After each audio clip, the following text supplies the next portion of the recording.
মাঝে মাঝে যখন ঘরে খেতে যেতাম না, আম্মুকে দেখতাম একটু ভিন্ন রকম করে রান্না করতো, যেন অ্যাটলিস্ট ঘরের খাবারটা খাওয়া হয়, বাইরের খাবারটা যেন না খেতে হয়।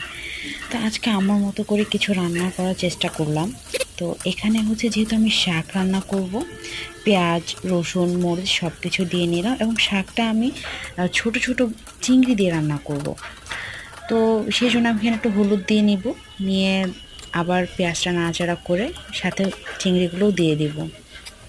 তো আমার কাছে এটা রান্না করার পর খেয়ে মনে হয়েছে যে না, আসলে এরকম হচ্ছে সপ্তাহে এক দুবার করাই যায়, কারণ খেতে এতটা মজা হয়েছে এবং এতটা ভালো লেগেছে। তো আমি মানে আমি তো সাধারণত প্রায় করি, কিন্তু সপ্তাহে এক দুবার করা হয় না, মাসে এক দুবার করা হয়।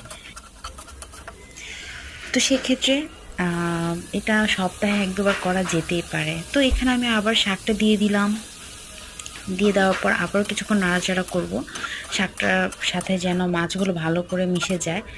তো নাড়াচাড়া করার পরে আমি হচ্ছে জাস্ট ঢেকে দিব। আমি কিন্তু এখানে এক্সট্রা কোনো পানি ইউজ করব না, শাকের থেকে যে পানিটা বের হবে সেটার থেকেই রান্নাটা হয়ে যাবে। তো এদিকে যেহেতু দুপুরে রান্নার আয়োজন, এদিকে আমি আরেক চুলা আবার রান্না বসিয়ে দিলাম। এখানে হচ্ছে অল্প করে একটু মুরগির মাংস রান্না করব। যেহেতু আমার ছেলে মুরগি খুবই পছন্দ করে, সে মুরগিটা খেতে চায়। তো আমি হচ্ছে মুরগিটা সবসময় চেষ্টা করি একটু ভিন্ন রকম করে রান্না করার, কারণ প্রতিদিন যদি একই রকম করে রান্না করা হয় তাহলে কিন্তু একটু একঘেয়েমি চলে আসে এবং সে ক্ষেত্রে আমাদের অরুচিরও একটা ব্যাপার কাজ করে।